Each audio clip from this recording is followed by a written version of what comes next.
Hey friends, how's it going? Well, welcome back. It is a Friday night, and well, it's been a long day. I've got some coffee, and I'm in the kitchen. You don't get to see the kitchen too often. I know, my 35 GE. But anyway,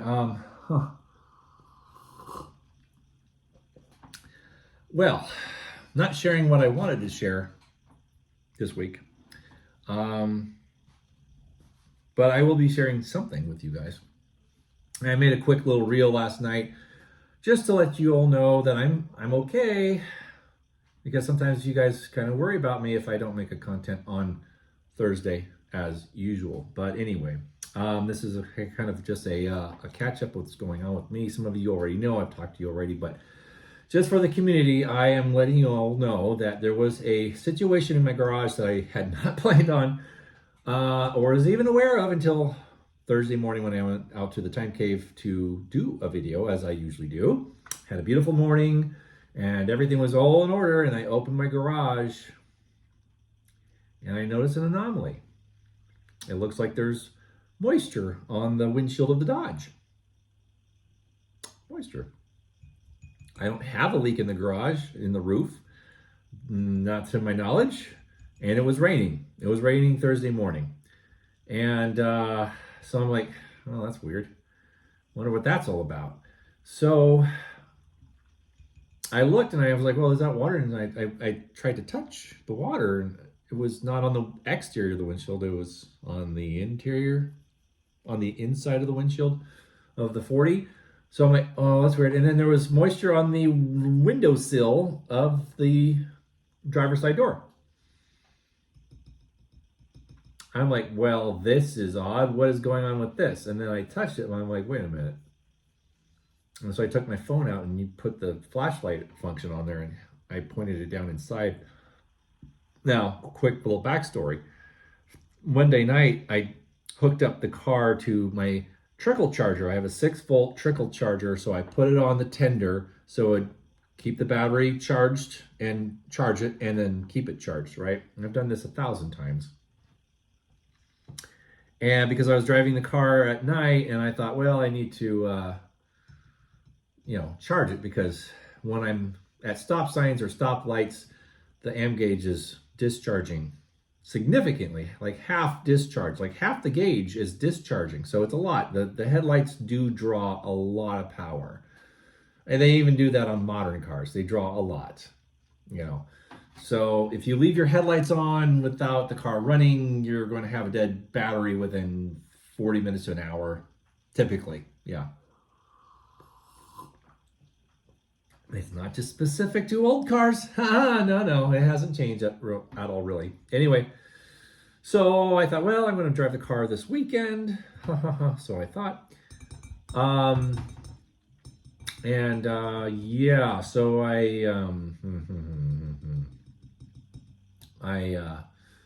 I looked in, well, the battery is kept down in a battery tray underneath the driver's side seat, under the bench seat on the driver's side. Yeah, great design, guys. Really smart. 41, it was moved to the engine compartment. So, yeah, prior to 1941, all Chrysler cars had their battery underneath the front seat, to my understanding. A lot of manufacturers of that era did that for whatever reason, but it doesn't make it very convenient for jump starting a car.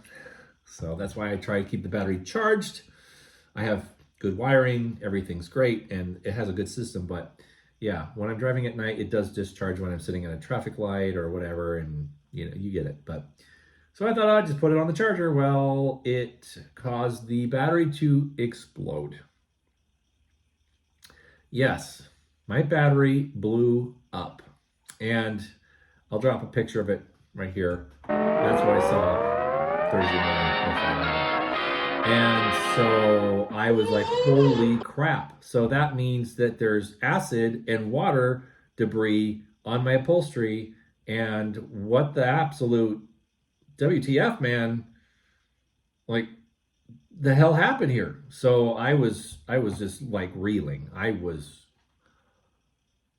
know what to do. I spent a lot of money to get the headliner done back in 2017. and all that. And I'm like, you know, the interior was happy. It was done, essentially done. I was happy with it. And now I'm looking at, you know, at the moment I was doing all the damage control and seeing my antique car becoming another project all over again for the interior. And I was wanting to do more things to the car over time, but this was really stressing me out. So I made some phone calls, like the hills were on fire and my life, they were technically aflame because that car is very special. But anyways, you know, I got a hold of a friend from Marty's, Roland Short, good guy. He's a dear friend, and he said he's like, I'll be right over. Just go to the grocery store, get some baking soda, and some dish gloves and whatever you can to deal with the acid, because that's very acidic, it's very dangerous, it's very toxic. So I'm like, yeah, right. So I go to the grocery store, and of course, when I just go 3 blocks to the Vons, I get stuck behind the stupidest drivers. Of course, I get stuck behind people looking for an address, or people that are just in La La Land and they're just going 15 miles an hour in a 30. And I'm just like, oh, you know, and I'm just like, time's ticking here. You know, all right, Mr. Magoo, out of the way, please. Just get walking on. Anyways, don't worry, this channel is not for children. Anyway, so I'm just like, my little 5-speed PT, grinding. So I was like, I get to the market, I run in there, get things I needed, and I split.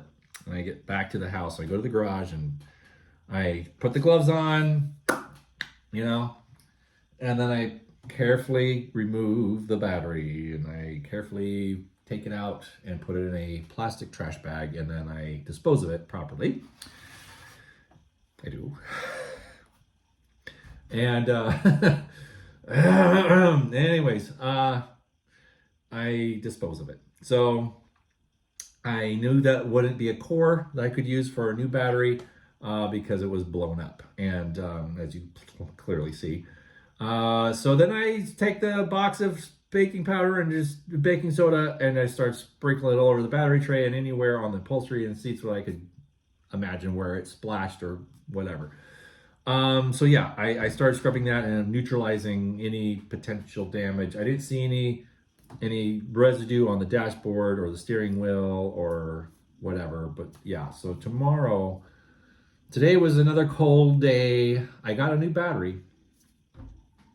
So what I have to do tomorrow is prepare the battery tray just for a moment with some newspaper and stuff, and just put the new battery in there after cleaning the battery cable connectors, and then putting the battery in there, starting the car, pulling it out of the garage, parking it in the alley, opening all the doors, airing it out, and then cleaning the interior. Yes. Now, my dear friend and car president, Eddie, he's consented to coming over and doing my interior.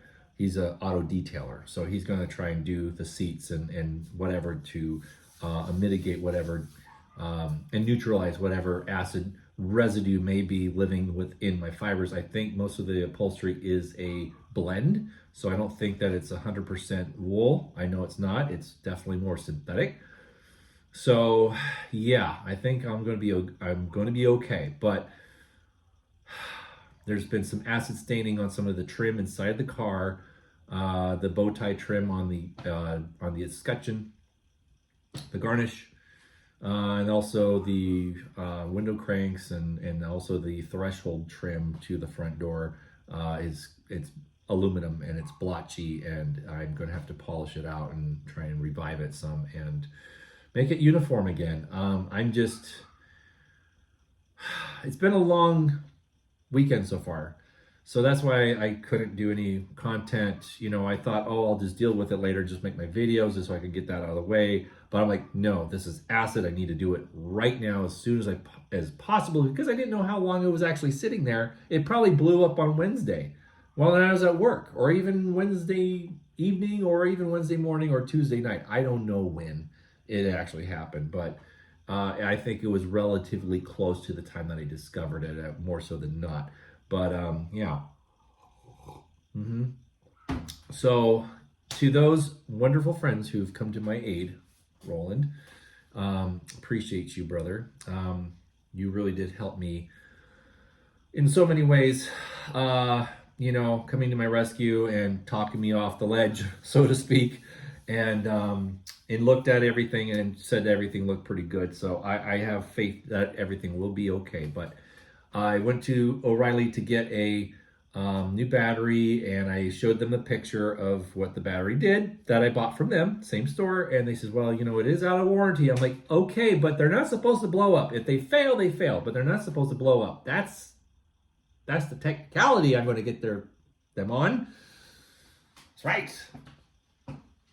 Yeah, they're like, yeah, this is a special situation. I'm like, yes, it is. I'm sorry, Mr. Warranty only. It is a special situation. They're not supposed to blow up. They're not.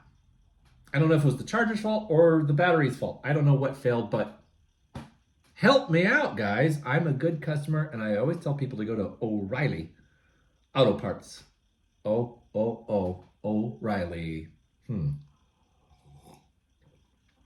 Auto Parts.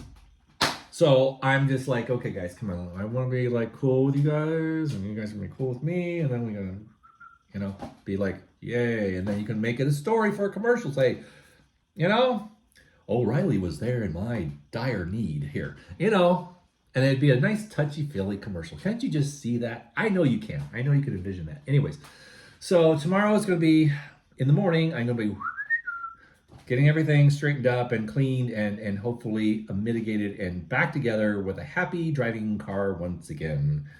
And then I will be making the content for you that I promised to make, that I wanted to make originally. So there you go. So stay tuned tomorrow for that video. It will be coming, and I will be presenting that with the wonderful share that I wanted to make, and that you all will, most of you have already seen on Facebook in the Tubular Lantern Collectors group.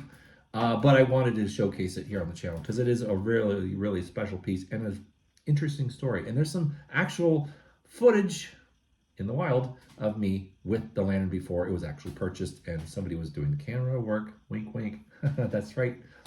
My wonderful special lady was with me, and we both discovered it at the same time. But I'll tell you all about it tomorrow in the next video. But anyways, shout out to her.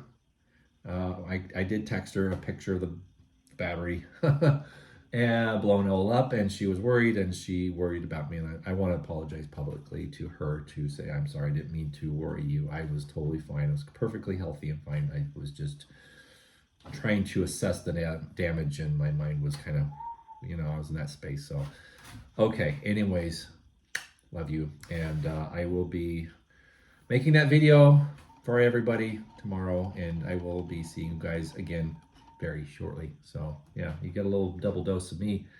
Just want to clue you guys in. Everything's okay, more or less, but the car should be safe and sound. So yes.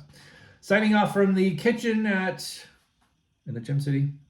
I'll see you guys tomorrow night with a light up video of a very, very special piece. Okay, good night.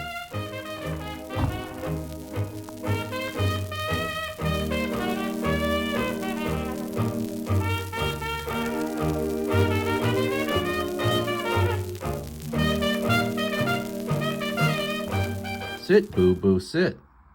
Good dog.